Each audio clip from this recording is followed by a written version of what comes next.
રડતું બાળક શાપિત ચિત્રની સંપૂર્ણ રહસ્યમય કહાની.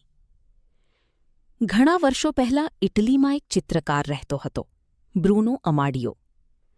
તે ખૂબ સુંદર અને ભાવુક ચિત્રો બનાવતો. એક દિવસ તેણે એક નાનકડા બાળકનું ચિત્ર બનાવ્યું. બાળકની આંખોમાં આંસુ હતા, ચહેરા પર ડર હતો.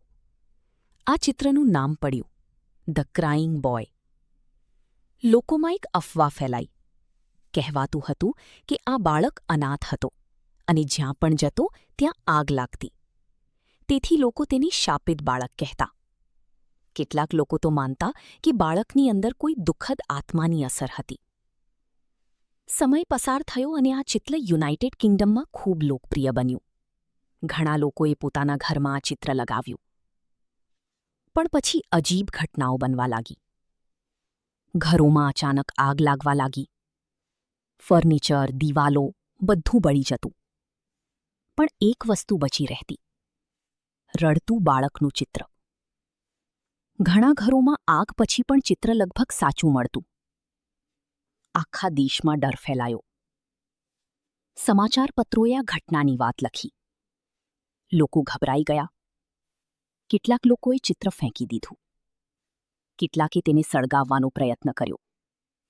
અને ઘણા લોકો કહેવા લાગ્યા, આ ચિત્ર શાપિત છે. સત્ય બહાર આવ્યું. પછી તપાસ થઈ. વિજ્ઞાનીઓએ કહ્યું, ચિત્ર પર ખાસ પ્રકારની કોટિંગ હતું, જેના કારણે તે સહેલાઈથી બળતું નહોતું. અને ઘણા આગના કેસ સામાન્ય અકસ્માત હતા.